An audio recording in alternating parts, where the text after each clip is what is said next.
So he saw these small boxes, and of course, he would have done some further investigation. So Hooke is really responsible for naming cells. Reason why he called them cells, because they look like the small rooms that monks lived in, and they call them cells. So this is where the whole cell concept is coming from. Now, all living things, they're made up of cells. As you know, we're not able to view cells with the naked eyes. We have to use a microscope to examine the structure of cells. We also mentioned they're the basic unit of life. They're the basic unit of structure and function in any living organism. So all living organisms, they are made up of cells. Cells, they come from the reproduction of existing cells by cell division. So cells can actually divide, and that is something that we're going to be looking at in a different topic, but just know for now that cells, they can divide, and that's pretty much how we grow. So this concept of cell specialization, we have what is called unicellular organisms. There's also multicellular organisms. So who do we consider to be unicellular organisms? These are organisms that they only have one cell, and these cells, they would have been unspecialized cell, right? So the cell is capable of carrying out all the essential life processes for this organism, and bacteria is a perfect example. The amoeba, those are actually unicellular organisms. They're made up of only one cell, a single cell. Okay, now multicellular organisms, of course, we're more complex, so we are made up of many cells, right? So for multicellular organisms to carry out all of these essential life processes efficiently, the cells in our body, they have become specialized. And when we say they have become specialized, they really have become differentiated to do specific jobs. So our muscle cells, for example, they have a specific job to do. What is that job? They need to contract to bring about movement. Nerve cells, for example, they have a specific job to do. They conduct nerve impulses. And you should also note, class, systems work together to form a multicellular organism, right? So let's take a look at this, the levels of organization in the human body. So the smallest thing that make up the body is, of course, a cell. That's level 1. A group of similar cells working together form what is called a tissue. So that's level 2. So we have different type of tissues in our body: connective tissue, muscle tissue, and then tissues form organs. So organ would be level 3, and then organs or similar organs working together to perform a specific function. That's what we call a system. So for example, the respiratory system, the digestive system. So the digestive system would have been made of different organs, for example, the intestines, the kidney, the liver, right? And so they're working together to break down food. And of course, the digestive system would be a part of the different systems that actually make up the body. So we have different levels of organization in our body. There are 5 levels. So make sure you become familiar with this. Okay, now here we're going to be taking a look into the structure of a cell. So it's very important for you to be able to label the cell. So we're going to take the time out to study the structure of the cell. Okay, so first we want to start out with what is really important. So this is called the nucleus, and the nucleus is like the brain of the cell. It controls the activities of the cell. These studied material, those are called ribosomes. You should pay attention also to this red structure, that is the mitochondrion. And if we're using the plural for this word, we would say mitochondria. So this is the rough ER, or what we call the endoplasmic reticulum.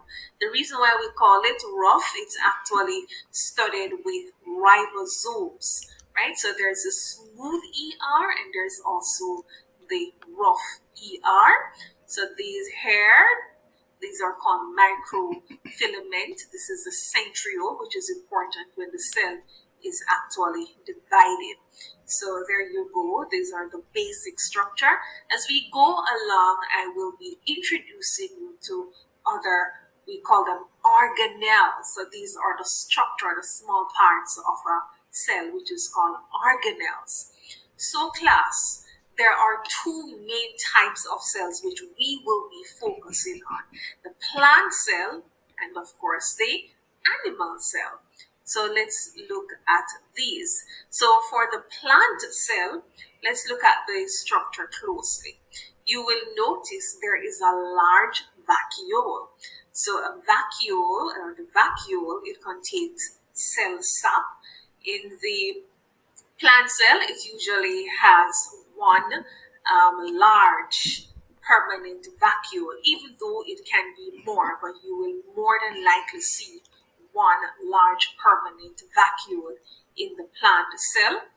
Please also notice it has a cell wall. So this is a cell wall, which is the outer part of the cell. So the cell wall, it is freely permeable. And when I say freely permeable, it will allow everything to go through. Another key thing to note about your cell wall, it's made up of a special material we call cellulose, right? And that material is not, we as humans or animals were not able to digest this material. So this is your cell wall. The cell membrane, as opposed to the cell wall that is freely permeable, your cell membrane is semi-permeable. So in a nutshell, your cell membrane, it controls what goes in and out of the cell. That's your cell membrane. The mitochondrion, and this is called the powerhouse of the cell. So this is actually where we make energy, right? The nucleus, this is what controls the activities of the cell. Another key thing to note about your nucleus is that it contains hereditary material in the form of DNA. So these material that you're seeing, they're actually hereditary material, or what we call chromosomes, right? Chromosomes are actually made of DNA. And here, this is the cytoplasm. So you notice it's not pointing to anything. It's a jelly-like substance. It's a surrounding inside of the cell. Plant cell, they also have chloroplasts. So chloroplast is actually where photosynthesis takes place, right? So this is the chloroplast. It's a site of photosynthesis. Another key thing to note about your chloroplast class, it contains the green pigment which we call chlorophyll. So there you go. Make sure you get yourself familiar with the labeling of your plant cell. You should also practice to draw your plant cell. So take some time out, we go over this video, this lesson, and make sure you practice to draw your plant cell. Now, let's take a look at the animal cell. So it's pretty much similar to the plant cell. You will notice though that the shape is different, right? Where the plant cell, that one has a cell wall, the cell wall is absent in your animal cell. Okay, now, so the vacuole, you will notice that an animal cell, it usually has many temporary vacuole, right? This is a cell membrane, serve the same function as the plant cell, which is to control what goes in and out of the cell, which is why it is semi-permeable. Okay, this is the nucleus, and so we're telling you what the nucleus is made of. So this here, that's the nucleolus, and this is a nuclear membrane, right? This is the DNA material. So that could be chromosomes, the DNA material. And the cytoplasm, this is the mitochondria. You will also notice that the animal cell, it does not have any chloroplasts. Why? Because, as we said earlier, in the plant cell, what happens in the chloroplast? Photosynthesis. Photosynthesis is how plants make their own food. In animals, they don't make their own food, so you will not see a chloroplast in an animal cell because clearly they don't need to make their own food. And if we did have chloroplasts, we probably would be green, right? Because chloroplast contains the green pigment which is called chlorophyll. So let's move on. Now, class, we're going to be looking into details at the organelles. So while I want for you to learn how to draw and label your plant and animal cells, I want for you to be able to tell me the function of the cell organelles. Now, just to quickly remind you what we're calling cell organelles, these are the tiny structures found in the cell. Okay, now for organelles, they're very small, they're microscopic for sure. They perform various functions for a cell. They're found in the cytoplasm of the cell. They may or may not be membrane bound, meaning they may not be enclosed by a membrane. All right, so here we're taking a look at the cell membrane itself.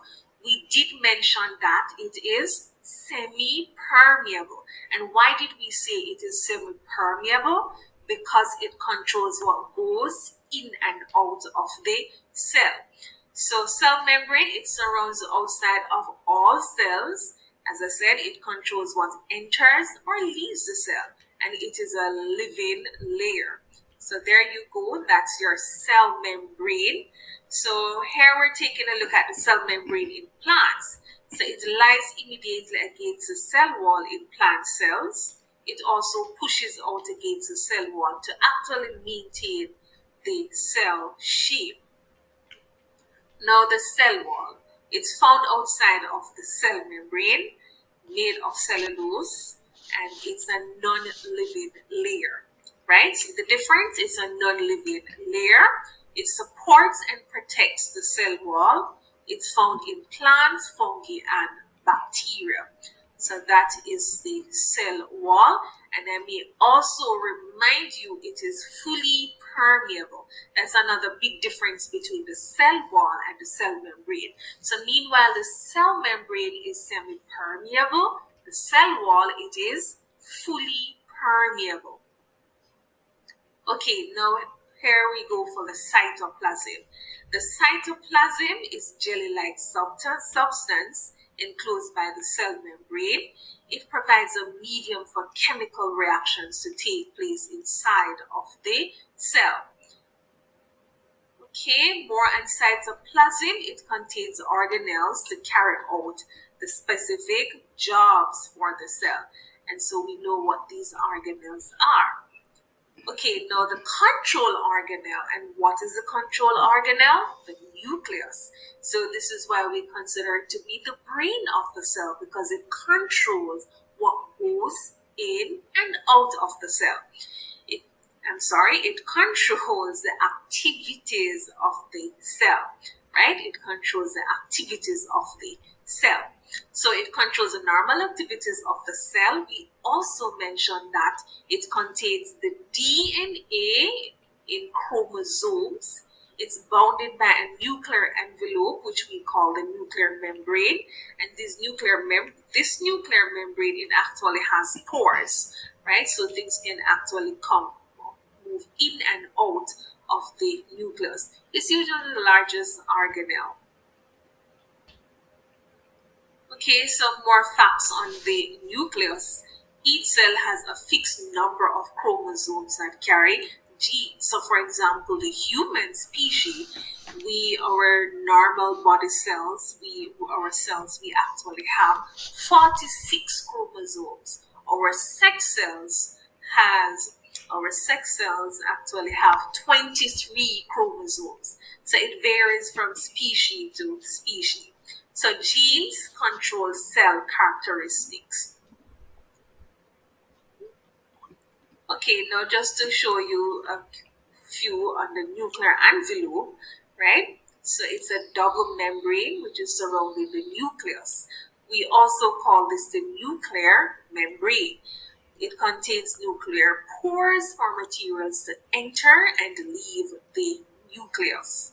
Okay, so this is the mitochondria. Remember, the plural word is mitochondria. And we call this the powerhouse of the cell. Why? Because this is where energy is made by the process which we call respiration. So it generates cellular energy, and energy stored in cells is ATP. Don't worry about this concept too much. We're going to be looking at it when we're doing respiration. All right? It's more active cells or more active cells, for example, muscle cells, you will expect that they will have more mitochondria because these cells are making more energy. So both plant and animal cells, they have mitochondria. It's a side of cellular respiration. Okay, now just to give you an idea, so if you see a mitochondrion, you should know what it looks like, right? So this is it. It's double membrane. It's all surrounded by a double membrane, and a cool fact about it is that it actually has its own DNA. The inside of it, we call it a matrix. All right, so that's pretty much what you need to know about it. So once you see it, you should be able to recognize this is the mitochondria, the mitochondrion. You know, here's an interesting fact. Mitochondria actually come from the cytoplasm in the egg cell during fertilization. So if you think about it, you inherit your mitochondria from your mother since it actually came from the egg. So you inherit your mitochondria from your mother. So you want to say you inherit your energy from your mother? You could say that. All right, so the ribosomes, they're made of proteins. So we consider them to be the protein factories for a cell. They join amino acids to make proteins through protein synthesis. So ribosomes are important for protein synthesis or protein manufacturing. Okay, and your vacuoles. So your vacuoles, they're fluid-filled sacs for storage. They small are absent in animal cells. Plant cells, though, as we mentioned earlier, they have a large central vacuole. Okay, so in plants, as they store like cell sap, include storage of sugars, proteins, minerals, lipids, and waste, and water and enzymes. Okay, and here we talk about chloroplasts. So please remember now, class, chloroplasts can only be found in plants, right? And plants or organisms containing chlorophyll for that matter. So they use energy from the sunlight to make their own food. So that's the importance of the chloroplast. So it's a site of photosynthesis.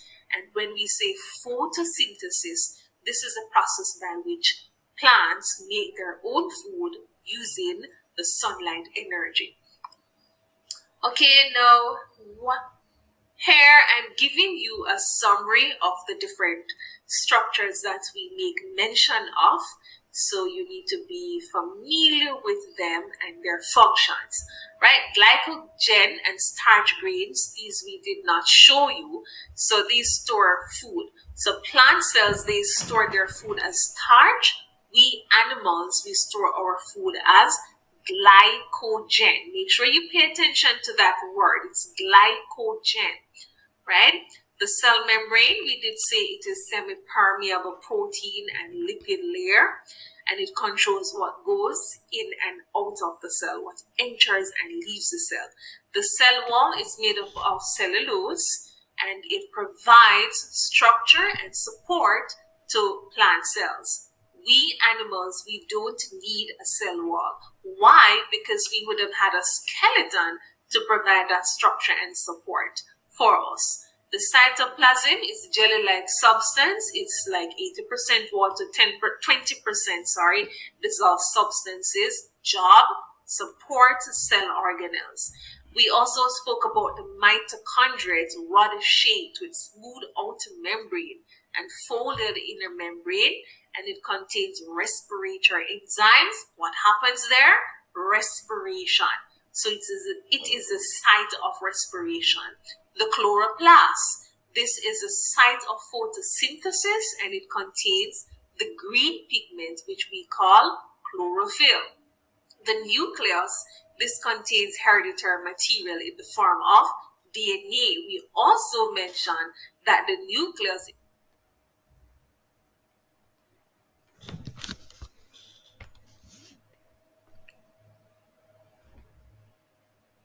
Okay, now you need to be able to tell me the differences between plant cell and animal cell. So you need to compare them, not just for differences, but also for similarities. But let's just focus on the differences. So you will notice that our plant cells, they're usually round, square, or rectangular. For some reason, most times we draw them as being rectangular.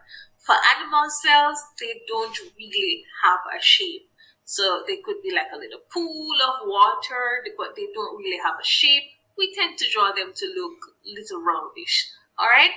For the plant cell, the cell wall present. Animal cells, no cell wall present. Chloroplasts is also present in plant cell, but absent in the animal cell. Plant cell, they have a large permanent vacuole. Animal cells will have small temporary vacuoles. Plants, they store their food as starch. We animals, we store our food as glycogen. So there you go. This is the end of our lesson. If you have any